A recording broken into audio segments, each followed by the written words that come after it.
ముందుగా హెడ్లైన్స్. రాష్ట్రంలో భారీగా ధాన్యం కొనుగోలు కేంద్రాలు ఏర్పాటు చేస్తాం మంత్రి నాదెండ్ల మనోహర్.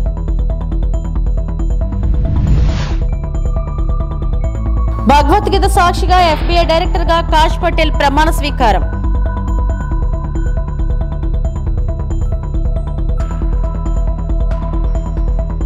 అట్లాస్ నివేదిక ఇచ్చిన బట్టీకి ధన్యవాదాలు. రేవంత్ పై కేటీఆర్ సెటైర్లు.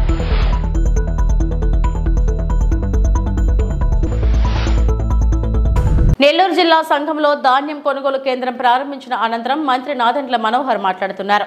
రాష్ట్రంలో ధాన్యం రైతులు ఇబ్బంది పడకుండా భారీగా కొనుగోలు కేంద్రాలు ఏర్పాటు చేస్తున్నామని పౌర సరఫరాల శాఖ మంత్రి నాదెండ్ల మనోహర్ తెలిపారు. నెల్లూరు జిల్లా సంఘంలో మంత్రి ఆనం రామనారాయణ రెడ్డితో కలిసి ధాన్యం కొనుగోలు కేంద్రాన్ని, ప్రాథమిక వ్యవసాయ క్షేత్రాన్ని ప్రారంభించారు. గత ప్రభుత్వం రైతుల నుంచి కొనుగోలు చేసిన ధాన్యానికి చెల్లింపులు చేయలేదన్న మంత్రి, కూటమి ప్రభుత్వం ఆర్థిక ఇబ్బందులు ఉన్నా ఆ డబ్బును అన్నదాతల ఖాతాల్లో జమ చేసిందన్నారు. మిల్లర్లు తేమ శాతం పేరుతో ధాన్యం బస్తాకు 5 కిలోలు దాటి తరుగు తీస్తే కఠిన చర్యలు తీసుకుంటామని హెచ్చరించారు. అన్ని పంటలకు గిట్టుబాటు ధరలు వచ్చేలా ప్రభుత్వం చర్యలు తీసుకుంటుందని వివరించారు. మీరు మీ కుటుంబాన్ని ఆదుకునే విధంగా, మీరు కష్టపడి పండించిన ధాన్యాన్ని కొనుగోలు చేసే విధంగా ప్రభుత్వం చేయాల్సిన ఇంటర్వెన్షన్ అంటాం, అంటే సహాయం ఆ సందర్భంలో రాష్ట్ర వ్యాప్తంగా కూడా ఒక మంచి ఆలోచనతో చేసుకుంటూ వస్తున్నాం. ఈ రోజుకి పౌర సరఫరాల శాఖ నుంచి ఖరీఫ్ మాసంలో రాష్ట్ర వ్యాప్తంగా సుమారు 33 లక్షల మెట్రిక్ టన్నుల ధాన్యం రైతుల దగ్గర నుంచి కొనుగోలు చేశాం. 5,87,000 మంది రైతుల దగ్గర నుంచి మేము కొనుగోలు చేసిన ఈ ధాన్యాన్ని చరిత్రలో మొట్టమొదటిసారి 24 గంటల లోపే 7,480 కోట్ల రూపాయలు రైతుల ఖాతాలో అందగలిగాం. కూటమి ప్రభుత్వం ఏర్పడిన తర్వాత గౌరవ ముఖ్యమంత్రి గారు చంద్రబాబు నాయుడు గారు, అదేవిధంగా గౌరవ ఉప ముఖ్యమంత్రి గారు పవన్ కళ్యాణ్ గారు, గతంలో మేము చేసిన పోరాటాలు, రైతుకి అండగా నిలబడాల్సిన సందర్భం, అదేవిధంగా కనీస మద్దతు ధర కూడా లేకుండా మిల్లర్ల దగ్గర పోయి గంటలు రోజులు నిలబడి లారీలకి, ట్రాక్టర్లకి డబ్బులు కట్టుకోలేక రైతులు పడిన ఆందోళన, ఆవేదన క్షేత్రస్థాయిలో చూసాం. కాబట్టి ఎట్టి పరిస్థితుల్లో కూడా వీళ్ళకు భరోసా కల్పించే విధంగా ఒక మంచి ప్రణాళిక సిద్ధం చేశారు. ఈ రోజున జగన్మోహన్ రెడ్డి గారు మరొకసారి రోడ్డు పైన వచ్చి రైతుల గురించి మాట్లాడుతున్నాడు. నిజంగా ఏమాత్రమైన చిత్తశుద్ధి ఉన్న వ్యక్తి అయితే తన ప్యాలెస్కే తను కట్టుబడి ఉండాలి. 5 సంవత్సరాల పరిపాలనలో వ్యవస్థల్ని ఏ విధంగా అస్తవ్యస్తం చేశారో, ఏ విధంగా రైతాంగానికి ఇంత నష్టం కలిగించారో మీ అందరికీ కూడా తెలియాలి. నేనే ఆశ్చర్యపోయాను. మా కూటమి ప్రభుత్వం ఏర్పడిన తర్వాత రైతులకి బకాయిలు ఉన్నాయి, రైతులు ఆందోళన చెందుతున్నారనే విషయం అధికార యంత్రాంగం తీసుకొచ్చినప్పుడు లెక్కలు తీస్తే 1,674 కోట్ల రూపాయలు ధాన్యం కొనుగోలు చేసింది గత వైసీపీ ప్రభుత్వం. డబ్బులు కట్టలేదు. ఎవరు దాని గురించి మాట్లాడలేదు. ప్రశ్నించే నాయకుడు ఎవరు ఉన్నారా చెప్పండి ఆ రోజుల్లో? పోనీ ఎవరన్నా సామాన్యుడు ప్రశ్నిస్తే, ఒక రైతు ప్రశ్నిస్తే కేసులు పెట్టి ఇబ్బంది పెట్టేవాళ్ళు, పోలీస్ స్టేషన్లు తీసుకెళ్ళి కొట్టేవాళ్ళు. అటువంటి పరిస్థితిలో, ప్రజాస్వామ్యం లేని పరిస్థితిలో చితిపోయింది రైతాంగమే. ఈ రోజుకి మన రాష్ట్రంలో దాదాపు 70% మంది వ్యవసాయం మీదే ఆధారపడి ఉన్నారు. ఆ పరిస్థితిలో 1,674 కోట్ల రూపాయలు ఇన్ని ఆర్థిక ఇబ్బందులు ఉన్నా కూడా తీర్చాలనే పట్టుదలతోటి కంకణం కట్టుకుని గౌరవ ముఖ్యమంత్రి గారి సహాయంతో పవన్ కళ్యాణ్ గారు ఎప్పుడు కూడా దాని గురించి వెనక నుంచి నడిపిస్తూ ముందు తీసుకెళ్ళినప్పుడు నెల రోజుల్లోనే 1000 కోట్ల రూపాయలు బకాయిలు మేము చెల్లించాం. మరుసటి నెల మరొక 674 కోట్ల రూపాయలు బకాయిలు చెల్లించి రైతాంగానికి ఎక్కడ కూడా ఇబ్బంది లేకుండా చేసిన ఘనత మన కూటమి ప్రభుత్వాన్ని అని ఈ సందర్భంగా మీకు. అమెరికాకు చెందిన అత్యున్నత దర్యాప్తు సంస్థ ఎఫ్బీఐ నూతన డైరెక్టర్ గా భారతీయ అమెరికన్ కాష్ పటేల్ ప్రమాణ స్వీకారం చేశారు. తన బాధ్యతలను సక్రమంగా నిర్వహిస్తారంటూ భగవద్గీతపై ప్రమాణం చేశారు. వైట్ హౌస్ ఆవరణలో ఉన్న ఐసెన్హోవర్ ఎగ్జిక్యూటివ్ ఆఫీస్ భవనంలోని ఇండియన్ ట్రీటీ రూమ్ లో America attorney general Pam Bondi ఆయనతో ప్రమాణం చేయించారు. భారత్ మూలాలో ఉన్న కాష్ భగవద్గీతపై ప్రమాణం చేయడం విశేషం. Please place your hand on the Gita and raise your right hand. I do solemnly swear I, Kashyap Pramod Patel, do solemnly swear that I will support and defend the Constitution of the United States that I will support and defend the Constitution of the United States against all enemies, foreign and domestic, against all enemies, foreign and domestic, that I will bear true faith and allegiance to the same, that I will bear true faith and allegiance to the same, that I take this obligation freely, that I take this obligation freely, without any mental reservation or purpose of evasion, without any mental reservation or purpose of evasion, and that I will well and faithfully and that I will well and faithfully discharge the duties of the office on which I am about to enter. discharge the duties of the office of which I am about to enter. So help me God. So help me God.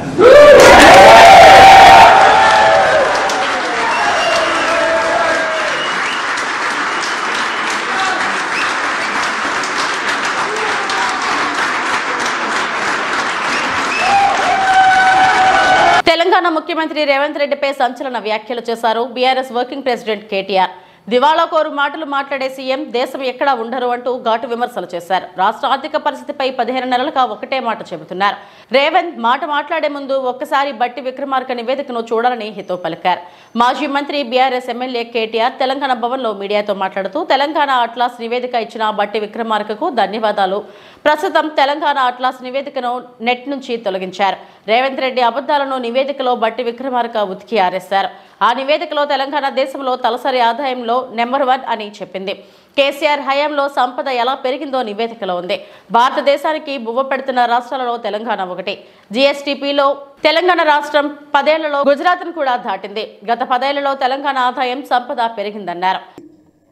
నా రాష్ట్రానికి cancer వచ్చింది, ఒక cancer రోగిలా ఉన్నది అని దివాలా కోరు మాటలు మాట్లాడిన భావదారిద్రపు ముఖ్యమంత్రి బహుశా భారతదేశ చరిత్రలో ఎవరు లేరు, రేవంత్ రెడ్డి గారు తప్ప. కానీ ఇవాళ అదే రేవంత్ రెడ్డి గారి మూతి మీద తన్నినట్టు, అదే రేవంత్ రెడ్డి గారి చెంప చెల్లుమనేటట్టు, అదే రేవంత్ రెడ్డి సొల్లు పురాణం అంతా తప్పు అంటూ ఆయన సొంత క్యాబినెట్లోని సహచరుడు ఈ రాష్ట్ర ఉప ముఖ్యమంత్రి బట్టి విక్రమార్క గారు, రాష్ట్ర ఆర్థిక శాఖ మంత్రి గారు ఫిబ్రవరి 17 నాడు ఒక సమగ్ర సవివరమైన నివేదికను వారు విడుదల చేసినారు. ఇది మా కవిత్వం కాదు, బీఆర్ఎస్ పార్టీ యొక్క సొంత నివేదిక కాదు, రాష్ట్ర ప్రభుత్వం సాధికారంగా విడుదల చేసిన నివేదిక. Telangana state statistical abstract atlas అని కూడా అంటారు. దాన్ని ఫిబ్రవరి 17 నాడు మరి కేసీఆర్ గారి జన్మదిన కానుక అనుకున్నారేమో కానీ వారు విడుదల చేసి ఇందులో ముఖ్యమంత్రి మూతి మీద తన్నేటట్టు కొన్ని వాస్తవాలు చెప్పినారు. ఇన్ని రోజులు ముఖ్యమంత్రి మాట్లాడిన చిల్లర మాటలు, బజారు భాష, ముఖ్యమంత్రి చెప్పిన పచ్చి అబద్ధాలు, ఇవన్నిటినీ కూడా తిప్పికొడుతూ సమగ్రమైన సవివరమైన నివేదికను విడుదల చేసి వాస్తవాలు అంగీకరించినందుకు నేను ఈ ప్రెస్ మీట్ ద్వారా గౌరవ ఉప ముఖ్యమంత్రి బట్టి విక్రమార్క గారికి ధన్యవాదాలు తెలియజేస్తా ఉన్నా. ముఖ్యమంత్రి గారు కూడా నిన్న రంకెలు వేసినారు. ఎక్కడ పోతే అక్కడ రంకెలు వేయడం, అచ్చోసిన ఆంబోతులాగా నోరేసుకొని వాగడం ఆయనకు అలవాటు. ఆయన ముఖ్యమంత్రి అయినాక కూడా ఆయన పద్ధతి మారతలేదు. వారికి కూడా నేను విజ్ఞప్తి చేస్తా ఉన్నా ముఖ్యమంత్రి గారికి, దయచేసి మీరు సొల్లు మాట్లాడే ముందు, నోరు తెరిచే ముందు మీ సహచరుడు, మీ మంత్రివర్గ సహచరుడు సెక్రటేరియట్లో ఆయన విడుదల చేసిన ఈ నివేదికను ఒకసారి చదవండి. పోనీ చదివే తీరిక ఓపిక తమరికి లేకపోతే మీ పక్కన పెట్టుకున్న అడ్వైజర్లు ఉన్నారు కదా, 5గురో 6గురో, వాళ్ళతో చెప్పించుకోండి. కనీసం ఒక రిపోర్ట్ తెప్పించుకొని నేను ఏముందో చదువుకోండి. చదువుకోకుండా వాగితే మీతో పాటు రాష్ట్ర పరువు కూడా గంగలో కలుస్తున్నది. ముఖ్యమంత్రి గారికి నేను ఇంకొక విజ్ఞప్తి కూడా చేస్తా ఉన్నా. మీరు ఆ మధ్యలో ఒక మాట అన్నారు, లంకె బిందెలు ఉంటాయనుకొని వచ్చినా లంకె బిందెలు లేవని. లంకె బిందెలు ఉన్నాయి, ఎక్కడున్నాయో కూడా అడ్రస్ చెప్తా, రాసుకో, ఒక పెన్ను పేపర్ పట్టుకొని కూర్చో.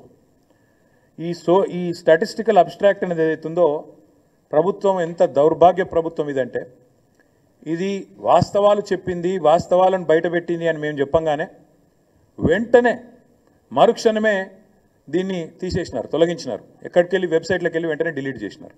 ఎందుకంటే వాస్తవాలు బయటకు వచ్చినాయి, ఎందుకంటే చదవకుండా రిలీజ్ చేసినారు.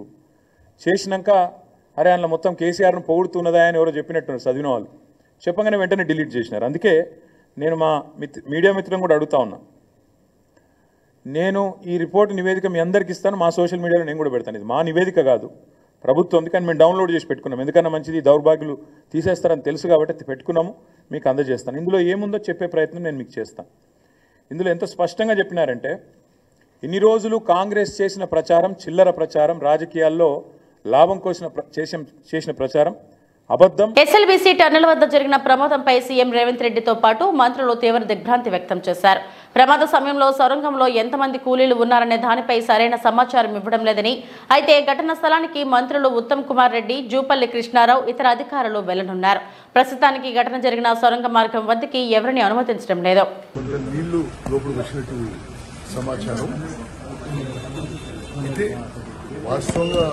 ఇంకా మాకు ఇన్ఫర్మేషన్ రావాల్సింది. నేను ఇప్పుడు సైట్కి పోతున్నా, అక్కడ పోయినా చూసినాక ఎంతమంది ఉన్నది సరే అవన్నీ విషయాలు కూడా ఆ కాంట్రాక్టర్ వాళ్ళ మనుషులు ఉన్నారు లోపల. మోస్ట్లీ అంతా బయటకు వచ్చారు. బట్ ఇంకేమన్నా లోపల మిగిలిపోయినరా ఏమైనా విషయానికి ఆడికి పోయినాకనే తెలుస్తుంది. నేను రిలీఫ్ ఆపరేషన్ సూపర్వైజ్ చేయడానికి పోతున్నాను. యాదగిరిగుట్ట శ్రీ లక్ష్మీ నరసింహస్వామి క్షేత్రంలో మహాకుంభాభిషేక సంప్రోక్షణ మహోత్సవాలు వైభవంగా జరుగుతున్నాయి. ఆదివారం పంచకుండాత్మక నరసింహ మహాయాగం నిర్వహించి దివ్య స్వర్ణ విమాన గోపురాన్ని స్వామివారికి అంకితం చేయనున్నారు. ముఖ్యమంత్రి రేవంత్ రెడ్డి హాజరు కానున్నారు.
ఏలూరు జిల్లా పోలవరం మండలం పట్టిసీమ సమీపంలో గోదావరి నది మధ్యలో దేవకుట పర్వతంపై వెలిసి ఉన్న శ్రీ భద్రకాళి సమేత వీరేశ్వర స్వామి వారి మహాశివరాత్రి తిరునాళ్లకు అధికార యంత్రాంగం అన్ని ఏర్పాట్లు చేస్తుంది. హిందూ మత గ్రంథాల సమాహారమైన స్కంద పురాణంలో పేర్కొనబడిన పంచకాశీ క్షేత్రాలలో 5వ కాశీగా ఈ ఆలయం ప్రసిద్ధి చెందింది. వీరభద్రస్వామి తన పట్టిసీమను ఈ గోదావరి నదిలో శుభ్రం చేసినందుకు అప్పటి నుండి ఈ ప్రాంతాన్ని పట్టిసం లేదా పట్టిసాచుల క్షేత్రంగా పిలుస్తున్నారు. పురాణాల ప్రకారం ఈ ఆలయాన్ని విశ్వకర్మ నిర్మించాడని చరిత్ర ప్రకారం ఈ ఆలయం 12వ శతాబ్దంలో రెడ్డి రాజులు నిర్మించారని ఆధారాలు ఉన్నాయి. గోదావరి మధ్యలో ద్వీపంలో దేవకుట పర్వతంపై వెలిసి ఉన్న శ్రీ వీరభద్రస్వామి ఆలయం ప్రకృతి రమణీయతతో సుందరంగా ఉంటుంది. శ్రీ భద్రకాళి సమేత వీరభద్రస్వామి కొలువుదీరిన ఈ దివ్యక్షేత్రానికి శ్రీ భూనీల సమేత భావనారాయణ స్వామి క్షేత్ర పాలకుడు కనకదుర్గ అమ్మవారు, శ్రీ మహిషాసుర మర్దిని అమ్మవారు ఇక్కడ గ్రామ దేవతలుగా దర్శనమిస్తారు. ఇక అనిస్త్రీ, పుణ్యస్త్రీ అనే దేవతలు సంతానాన్ని ప్రసాదించే దేవతలుగా ఇక్కడ పూజలు అందుకుంటూ ఉంటారు. ఇంతటి ప్రాశస్త్యం కలిగిన ఈ క్షేత్రంలో మహాశివరాత్రికి బ్రహ్మాండమైన ఉత్సవాలు 5 రోజుల పాటు జరుగుతాయి. ఈ తిరునాళ్లకు లక్షలాదిగా భక్తులు తరలివస్తుంటారు.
తర్వాత మీరు అప్పుడు సాంప్రదాయంగా మీరు తీసుకొస్తే మేము మీ వెనకాల వస్తాం. కార్డులో కూడా ఏంచండి ఎప్పుడు లేదు అటువంటిది అన్నారని ఆగిపోయాం. లేదా ఎమ్మెల్యే గారికి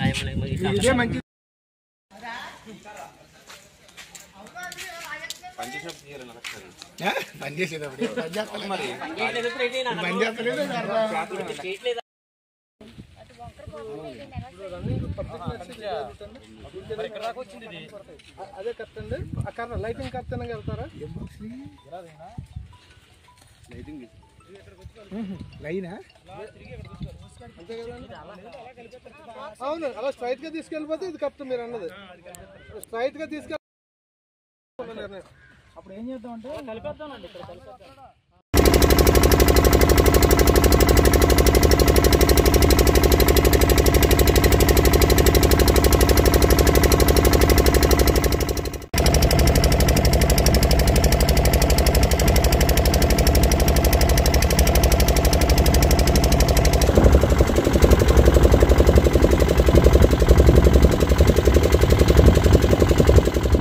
నా పేరు Chaganti Suresh Naidu, executive officer grade 1 Shri Veereshwara స్వామివారి దేవస్థానం, పట్టిసీమ, పోలవరం, ఏలూరు. అంబేద్కర్ కోనసీమ జిల్లా అమలాపురం పట్టణం 29వ వార్డులో గల డంపింగ్ యార్డ్ వద్ద ఆందోళనలు, చెత్త వాహనాల అడ్డగింపు.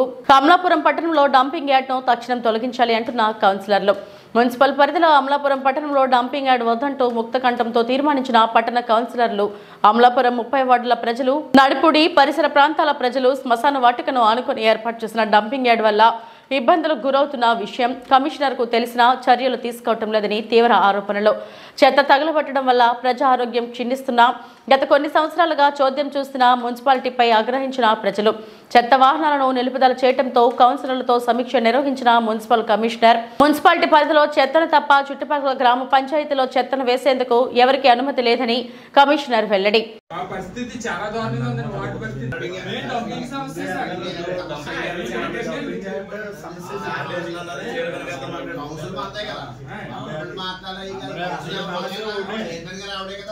మాట్లాడదు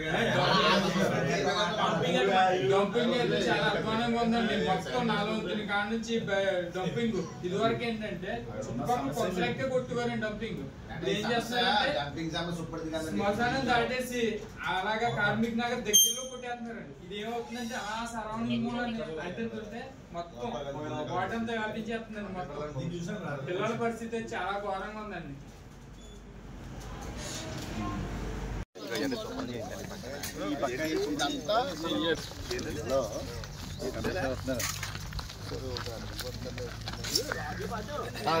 అన్నీ మొన్న 5 లక్షలు పెట్టినట్టు చేసి ఇవన్నీ లోన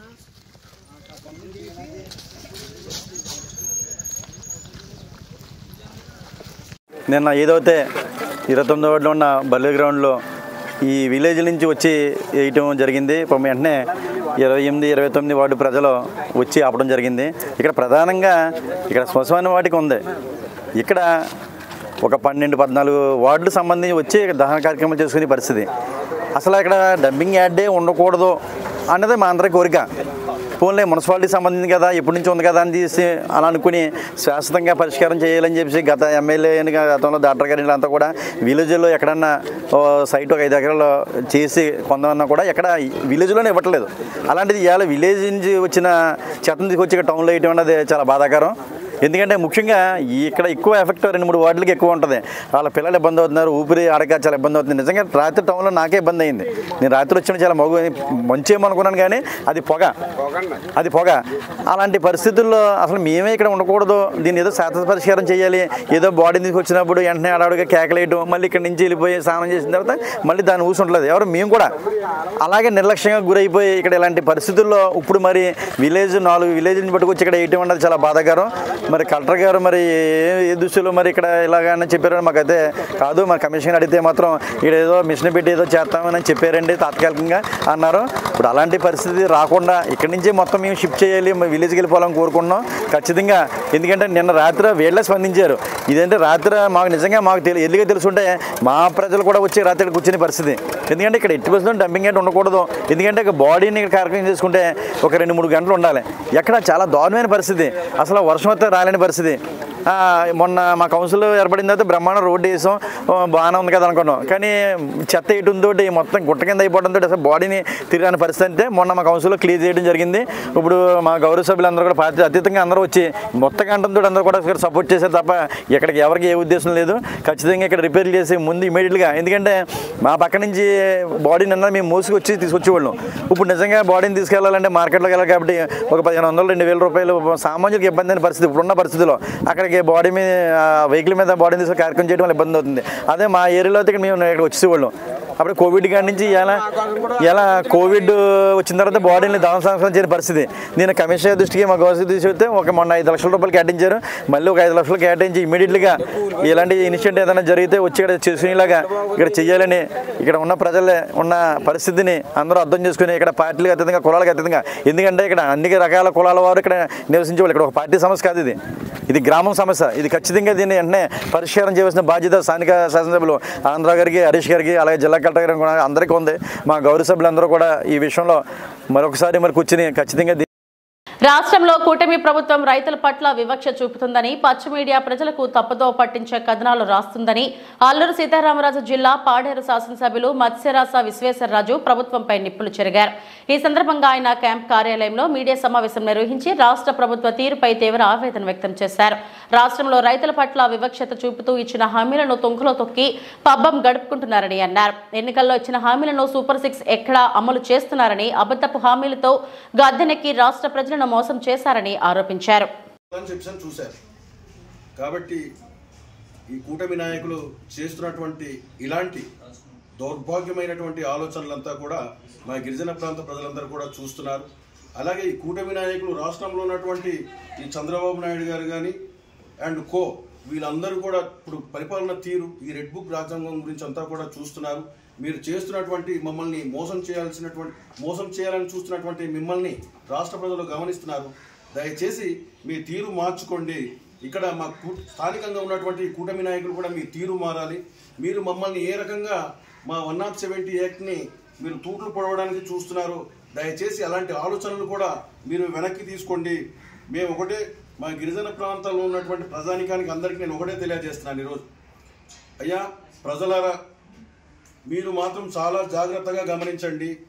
ఈరోజు కేవలం మన ముందుకు మాత్రం, మీడియా ముందుకు మాత్రం వచ్చి మేమంతా కూడా మీకు అండగా ఉంటాం, ఇక్కడ ఉన్న చట్టాలని మేము కాపాడుతాం, పదిలంగా చూసుకునే బాధ్యత మాదే అని చెప్తున్న ఈ కూటమి నాయకులు మనకి ఎవరికి తెలియకుండా, గుట్టు చప్పుడు కాకుండా అక్కడ పైన ఉన్నటువంటి నాయకులతో కుమ్మక్కై ఇటీవల చేసినటువంటి అయ్యన్న పాత్రుడు చేసినటువంటి వ్యాఖ్యలకి వీళ్ళకి సంబంధాలు పూర్తిగా ఉన్నాయి.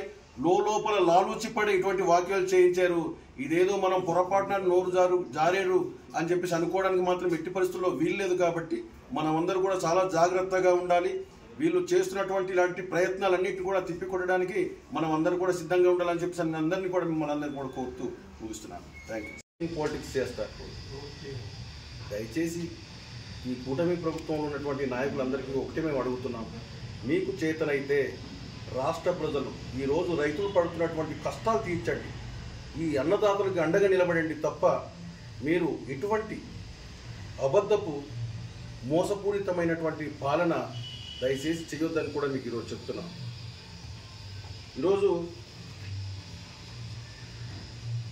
మరొక విషయం, మీరు జగన్మోహన్ రెడ్డి గారిని ఏ రకంగా అయితే మీరు ఎటువంటి సెక్యూరిటీ లేకుండా చేయాలి, వాళ్ళకి ఏదైనా మేము చేస్తున్నటువంటి పర్యటన ఏదైతే ఉందో దాన్ని అడ్డగించాలి అనేటటువంటి కుట్రని రాష్ట్ర ప్రజలు ఈరోజు వాటన్నిటిని కూడా మిమ్మల్నే ఎదిరించే పరిస్థితి ఈరోజు వచ్చింది. ప్రతి ఒక్కరు కూడా స్వచ్ఛందంగా అక్కడ తరలి వచ్చి వాళ్ళే ఎస్కార్ట్లు ఇచ్చి వాళ్ళే పోలీసులుగా టైంలో మారుతూ ముందుకు వెళ్తున్నటువంటి పరిస్థితి కూడా ఈరోజు చూస్తున్నాం. చంద్రబాబు నాయుడు గారు మిమ్మల్ని చూస్తుంటే రాష్ట్ర ప్రజలు ఒకటే అంటున్నారు, మీరంతా కూడా నడిచొచ్చే అబద్ధం ఈరోజు చంద్రబాబు నాయుడు గారు అని చెప్పి ఈరోజు ప్రజలందరూ అంటున్నారు. కాబట్టి చంద్రబాబు నాయుడు గారు మీరు ఇటీవలే ఈ వచ్చినటువంటి ఈ 9 నెలల కాలంలో మీరు అనేక మంది మీద బెదిరిస్తున్నారు. మేమేమైనా సూపర్ సిక్స్ గురించి అడిగితే మా మీద కేసులు పెడుతున్నారు, ఎందుకు అమలు చేయలేదంటే కేసులు పెడుతున్నారు. సోషల్ మీడియాలో ఏమైనా మేము ప్రశ్నిస్తే వాళ్ళని కూడా కేసులు పెడతారు, భయభ్రాంతులకు గురి చేస్తున్నారు. కాబట్టి మీరు ఇటువంటి పరిపాలన, ఈ రెడ్ బుక్ రాజ్యాంగం, ఈ పరిపాలన మాని ఇప్పుడున్నటువంటి రైతులు పడుతున్నటువంటి రైతుల్ని విశాఖ స్టీల్ ప్లాంట్ ఉత్పాదకతలో పర్మనెంట్ కార్మికులతో సమానంగా పనిచేస్తున్న ఒప్పంద కార్మికులు తమ హక్కుల సాధనకై పోరాడేందుకు సిద్ధమవుతున్నారు. ఒకవైపు ప్లాంట్ అభివృద్ధికై ప్యాకేజీ ప్రకటించామని చెబుతూనే మరోవైపు చాప కింద నీరులా కాంట్రాక్ట్ కార్మికుల సంఖ్యను తొలగించాలనే కేంద్రం యోచనపై కాంట్రాక్ట్ కార్మికులు మండిపడుతున్నారు. గత కొన్ని నెలలుగా చోటు చేసుకుంటున్న పరిణామాలపై ఆందోళన వ్యక్తం చేస్తున్నారు. గత 25 సంవత్సరాలుగా పనిచేస్తున్న కార్మికులను అర్ధాంతరంగా తొలగించాలనే ఆలోచనను విరమించుకోవాలని, పర్మనెంట్ కార్మికులతో సమానంగా పనిచేస్తున్న తమకు కనీస వేతనాలతో పాటు గేట్ పాస్ విధానం అమలు చేయాలని, లేని పక్షంలో మార్చి 10 తర్వాత నిరవధిక సమ్మెకు దిగుతామని కాంట్రాక్ట్ కార్మికులు హెచ్చరిస్తున్నారు. నిర్వాసితులు కార్మికుల ఆవేదనపై పాలకులు స్పందించాలని, కేంద్రంపై ఒత్తిడి తెచ్చి కాంట్రాక్ట్ కార్మికులకు ఎలాంటి ఇబ్బందులు తలెత్తకుండా చర్యలు తీసుకోవాలని కోరుతున్నారు. ఈరోజు విశాఖపట్నం స్టీల్ ప్లాంట్ లో గత 30 సంవత్సరాల నుంచి కాంట్రాక్ట్ కార్మికుడు కోకోవన్ బ్యాటరీ నుంచి Visakhapatnam steel plant general hospital వరకు కీలక పాత్ర పోషిస్తున్నారు. ఈరోజు విశాఖపట్నం స్టీల్ ప్లాంట్ లో 11,440 కోట్లు ఇచ్చామని కేంద్ర ప్రభుత్వం ఒక పక్క చెబుతూ సంబరాలు చేసుకుంటూ, ఓ పక్క సాప కింద నిన్నగా కాంట్రాక్ట్ కార్మికులు 30 సంవత్సరాలు పనిచేస్తుంటే ఓ పక్క గేట్ పాసులు మాకు ఏదైతే సెకండ్ ఎంప్లాయీ స్టీల్ ప్లాంట్ లో మెయింటెనెన్స్ పని ఒక gate pass, ID card, vehicle number, date of birth, Aadhaar number తో ఇచ్చిన కార్డు మార్చేసి ఈ రోజు ఉన్నంత వీధుల్లో విశాఖపట్నం స్టీల్ ప్లాంట్ లో పర్మనెంట్ ఎంప్లాయీ ఈఆర్ఎస్ పంపించేస్తారు. కాబట్టి స్టీల్ సెక్రటరీ గారు నిన్న కాక మొన్న వచ్చి విశాఖపట్నం స్టీల్ ప్లాంట్ లో మ్యాన్ పవర్ ఎంత ఉంది, ఎందుకు మీరు తగ్గించలేకపోతారు, ఈ మ్యాన్ పవర్ తగ్గించాలని కండిషన్ తో స్టీల్ సెక్రటరీ ఆదేశాల వేగంగా వీళ్ళు తగ్గించడానికి ప్రయత్నం చేస్తున్నాం. ఆ విధంగా దాని అనుకూలంగా ఈరోజు కార్మిక సంఘాలు అందరూ ఏకమయ్యి మొన్న 20వ తేదీని భారీగా ఎత్తున వెళ్ళి ర్యాలీకి వెళ్ళి సమ్మె నోటీస్ ఇచ్చాం. అందులో ఉండే గొంతపు కోరికలు ఏం కోరట్లేదు. ప్రధానంగా 2,400 పాత పద్ధతి విధానాన్ని కొనసాగించాలని కోరుతున్నాం. అదేవిధంగా నిర్వాసితులు ఈ రోజు నేటికి 40 సంవత్సరాలు అయిపోయింది. ఈ మన స్టీల్ ప్లాంట్ కోసం 26 ఎకరాల భూములు ఇచ్చారు, 16,800 ఆర్కట్లు ఇచ్చారు, 8,000 ఆర్కట్లు ఉన్నాయి.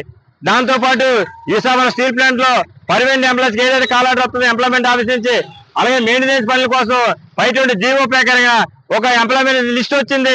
ఆ లిస్ట్ లో జాయిన్ అయ్యే కనీసం నిర్వాసితులకు ఉన్నారు.